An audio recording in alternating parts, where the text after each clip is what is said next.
আমি এখন মাননীয় সংসদ সদস্য মাওলানা দেলোয়ার হোসেন সাইদী সাহেবকে বক্তব্য রাখার জন্য অনুরোধ জানাচ্ছি।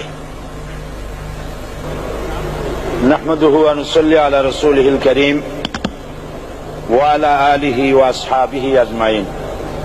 আউযু বিল্লাহি মিনাশ শাইতানির রাজীম। বিসমিল্লাহির রহমানির রহিম। মাননীয় স্পিকার, আপনি এই মহান সংসদের স্পিকার হিসেবে নির্বাচিত হয় আমরা জাতীয় সংসদের পক্ষ থেকে আপনাকে অন্তরের অন্তঃস্থল থেকে মোবারকবাদ জানাচ্ছি। মাননীয় স্পিকার, আমি আজ এই সংসদে দাঁড়িয়ে ওই মহান আল্লাহ পাকের প্রশংসায় সেজদা অবনত হচ্ছি, যিনি 1 অক্টোবরের ব্যালট যুদ্ধের মাধ্যমে সুদীর্ঘ 5 বছরের দুঃশাসন, সীমাহীন দুর্নীতি, ইসলাম বিরোধী কর্মকাণ্ড, দেশব্যাপী ভয়াবহ সন্ত্রাসের মোকাবেলায় 4 দলীয় ঐক্য জোটের মহা বিজয় দান করেছেন এবং যার ফলশ্রুতিতে আজকে আমরা এই মহান সংসদে দাঁড়িয়ে কথা বলার সুযোগ লাভ করেছি। মাননীয় স্পিকার, আপনার মাধ্যমে আমি আমার অন্তরের অন্তঃস্থল থেকে দেশবাসীকে ধন্যবাদ জানাই। বিশেষ করে আমার নির্বাচনী এলাকা পিরোজপুর, নাজিরপুর, ইন্দুরকানীবাসী ভাই বোনদের প্রতি কৃতজ্ঞতা জানাই, যাদের অক্লান্ত পরিশ্রমে এবং মূল্যবান ভোটের মাধ্যমে আমি নির্বাচিত এই মহান সংসদের সদস্য হওয়ার সুযোগ লাভ করেছি। মাননীয় স্পিকার, বাংলাদেশের 13 কোটি মানুষকে যারা পরিচালনা করবেন, আজকে তারাই এই মহান সংসদে বসে আছেন। আমি আপনার মাধ্যমে তাদের উদ্দেশ্যে কিছু কথা বলতে চাই। জবাবদিহিমূলক সরকার, কল্যাণমূলক সরকার ও সুস্থ প্রশাসন, এই বাক্যগুলি আমরা প্রায় শুনে থাকি। এই বাক্যগুলির অর্থ সরকার স্বৈরাচার নয়, বরং জনগণের কল্যাণে জনগণ নিকট দায়বদ্ধ সরকার, যা আব্রাহাম লিঙ্কনের ভাষায় by the people, for the people, of the people. বর্তমান পৃথিবীতে মূলত গণতান্ত্রিক দেশে এখন সরকারকে বিবেচনা করা হয়। এরূপ সরকারের জনগণের সার্বভৌম ক্ষমতার উৎস হিসেবে বিবেচনা করা হয়, অর্থাৎ সংখ্যাগরিষ্ঠ প্রতিনিধিদের প্রণীত আইনই হল আইন এবং নির্বাচিত হবার পর সরকার হয়ে পড়েন সমগ্র জনগণের, আর বিরোধী দল হয় ছায়া সরকার। মাননীয় স্পিকার, সরকারকে সঠিক পথে পরিচালনার জন্য বিরোধী দলকে অপরিহার্য বিবেচনা করা হয়। বর্তমান গণতান্ত্রিক চেতনা বেশি পুরনো নয়, মানুষ মূলত রাজতান্ত্রিক স্বৈর শাসনের সাথেই বেশি পরিচিত। বস্তুত বর্তমান পৃথিবীতে গণতান্ত্রিক শাসন ব্যবস্থায় জবাবদিহিমূলক, কল্যাণমূলক, স্বচ্ছ প্রশাসনের যে কথাবার্তা আমরা শুনতে পাই, এর প্রথম উপস্থাপক হলেন বিশ্বনবী হযরত মুহাম্মদ রাসূলুল্লাহ সাল্লাল্লাহু আলাইহি ওয়াসাল্লাম। বর্তমান গণতান্ত্রিক ব্যবস্থাপনার সাথে ইসলামের মূল পার্থক্য হল সার্বভৌমত্বের ধারণা নিয়ে। ইসলামের দৃষ্টিতে সার্বভৌমত্বের মালিক জনগণ নয়, মালিক হলেন আল্লাহ রাব্বুল আলামিন। কিন্তু সরকার গঠন ও পরিচালনা জনগণের ইচ্ছার ভিত্তিতে হতে হবে। জনগণের ইচ্ছার বিরুদ্ধে ক্ষমতায় থাকার অধিকার ইসলামের স্বীকৃত নয়। মাননীয় স্পিকার, সাধারণত লক্ষ্য করা যায় সরকার, সরকারি কর্মকর্তা, কর্মচারীবৃন্দ জনগণের উপর নানাভাবে জুলুম, নির্যাতন বা শোষণ করে থাকে।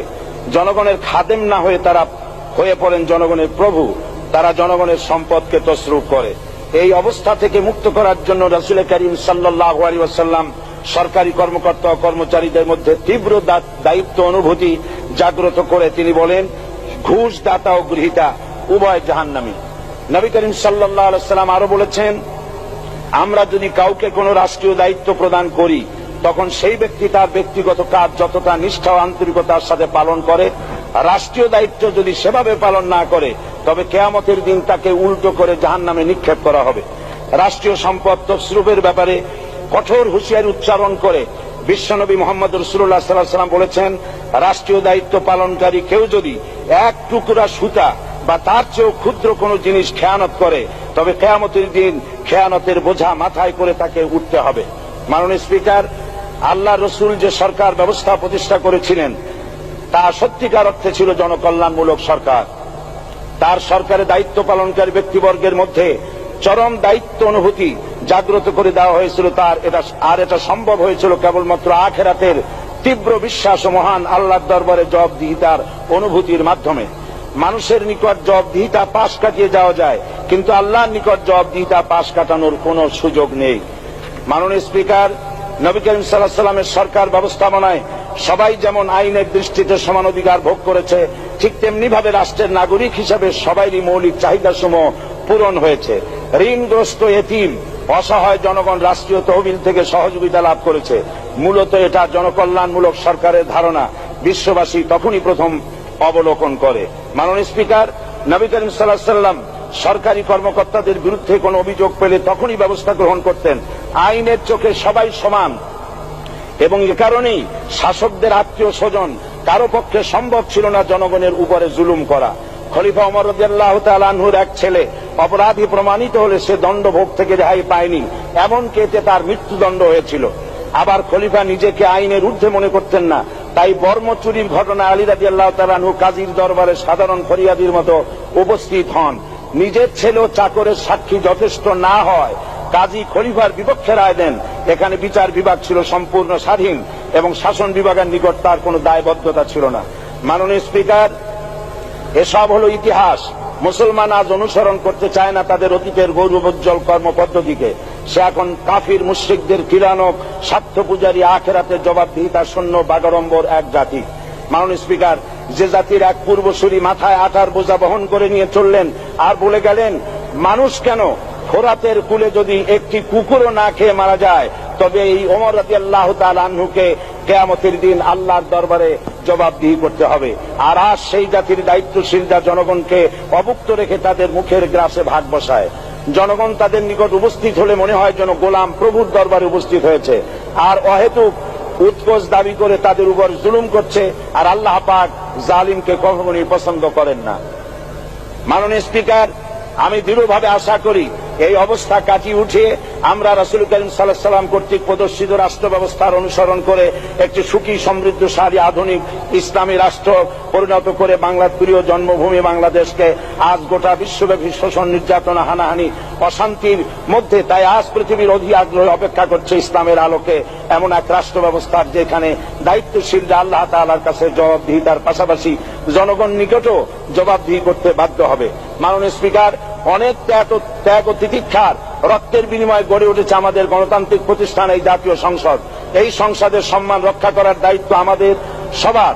গণতান্ত্রিক চর্চা, গণতন্ত্র প্রতিষ্ঠার স্বার্থে আমি আজ প্রধান বিরোধী দল আওয়ামী লীগকে সকল হিংসা, বিদ্বেষ ও পরাজয়ের গ্লানি ভুলে গিয়ে সংসদে যোগদানের উদাত্ত আহ্বান জানাচ্ছি। পরিশেষে আমি আপনার মতো সর্বজনশ্রদ্ধ একজন মার্জিত ও সুশিক্ষিত ব্যক্তিকে এই মহান সংসদের স্পিকার হিসাবে লাভ করে আমরা আনন্দিত হয়েছি।